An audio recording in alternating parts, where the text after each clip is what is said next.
ನಮಸ್ಕಾರ ಕನ್ನಡಪ್ರಭ.com ನ್ಯೂಸ್ ಬುಲೆಟಿನ್ಗೆ ಸ್ವಾಗತ. Camera person Alan ಜೊತೆ ನಾನು ವಿಶ್ವನಾಥ್ ಸಿದ್ದಪ್ಪ. ಇಂದಿನ ಪ್ರಮುಖ ಸುದ್ದಿಗಳು. ದೆಹಲಿ ಪ್ರವಾಸದಲ್ಲಿರುವ ಸಿಎಂ ಸಿದ್ದರಾಮಯ್ಯ ಶುಕ್ರವಾರ ಸುದ್ದಿಗಾರರೊಂದಿಗೆ ಮಾತನಾಡಿದರು. ನಿಗಮ ಮಂಡಳಿಗಳಿಗೆ ಕಾಂಗ್ರೆಸ್ ಕಾರ್ಯಕರ್ತರನ್ನು ಅಧ್ಯಕ್ಷರನ್ನಾಗಿ ನೇಮಿಸುವ ಕುರಿತು ಕರ್ನಾಟಕ ಕಾಂಗ್ರೆಸ್ ಉಸ್ತುವಾರಿ ರಣದೀಪ್ ಸಿಂಗ್ ಸುರ್ಜೇವಾಲಾ ಜೊತೆಯಲ್ಲಿ ನಾನು ಮತ್ತು ಡಿಸಿಎಂ ಡಿಕೆ ಶಿವಕುಮಾರ್ ಮಾತುಕತೆ ನಡೆಸಿದ್ದೇವೆ. ಆದರೆ ನೇಮಕ ಪ್ರಕ್ರಿಯೆ ಪೂರ್ಣವಾಗಿಲ್ಲ. ಜುಲೈ 16ರಂದು ಸುರ್ಜೇವಾಲಾ ಮತ್ತೊಮ್ಮೆ ಬೆಂಗಳೂರಿಗೆ ಬರುತ್ತಾರೆ. ಅಂದು ನಾವು ಎಲ್ಲಾ ನಿಗಮ ಮಂಡಳಿಗಳ ಅಧ್ಯಕ್ಷರ ನೇಮಕವನ್ನು ಅಂತಿಮಗೊಳಿಸುತ್ತೇವೆ ಎಂದರು. ಇನ್ನು ಮುಖ್ಯಮಂತ್ರಿ ಬದಲಾವಣೆ ಕುರಿತಂತೆ ಮಾಧ್ಯಮಗಳಲ್ಲಿ ಮಾತ್ರ ಚರ್ಚೆಯಾಗುತ್ತಿದೆ. ಪಕ್ಷದೊಳಗೆ ಅಂತಹ ಒಪ್ಪಂದವಾಗಲಿ ಚರ್ಚೆಯಾಗಲಿ ನಡೆಯುತ್ತಿಲ್ಲ. 5 ವರ್ಷ ನಾನೇ ಮುಖ್ಯಮಂತ್ರಿ ಆಗಿರುತ್ತೇನೆ. ಈ ಬಗ್ಗೆ ಈಗಾಗಲೇ ನಮ್ಮ ಹೈಕಮಾಂಡ್, ರಣದೀಪ್ ಸುರ್ಜೇವಾಲಾ, ಮುಖ್ಯಮಂತ್ರಿ ಡಿಕೆ ಶಿವಕುಮಾರ್ ಎಲ್ಲರೂ ಸ್ಪಷ್ಟನೆ ನೀಡಿದ್ದಾರೆಂದು ಸಿದ್ದರಾಮಯ್ಯ ಹೇಳಿದರು.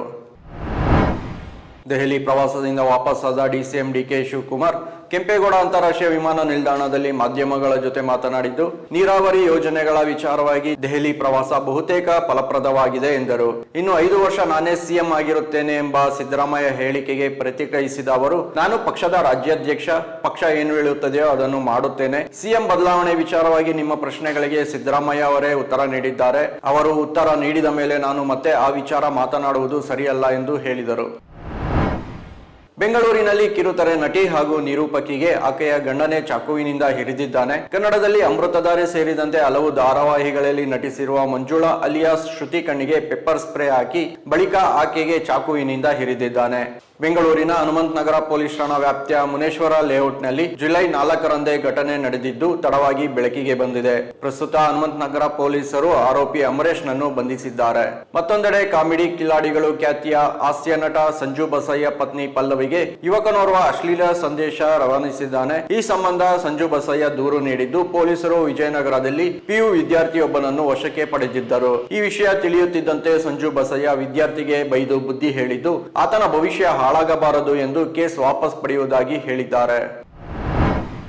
ರಾಜ್ಯಾದ್ಯಂತ ಕರ್ನಾಟಕ ಪಬ್ಲಿಕ್ ಶಾಲೆಗಳಲ್ಲಿ LKGಯಿಂದ PUC ಓದುವ ವಿದ್ಯಾರ್ಥಿಗಳಿಗೆ ಸರ್ಕಾರ ಉಚಿತ ಬಸ್ ಪ್ರಯಾಣ ಘೋಷಿಸಿದೆ. ಈ ಮೂಲಕ ಸರ್ಕಾರಿ ಶಾಲೆಗಳ ಬಲವರ್ಧನೆಗೆ ಪ್ರಮುಖ ಒತ್ತು ನೀಡಲಾಗುತ್ತಿದೆ ಎಂದು ಡಿಸಿಎಂ ಡಿಕೆ ಶಿವಕುಮಾರ್ ಟ್ವೀಟ್ ಮಾಡಿದ್ದಾರೆ.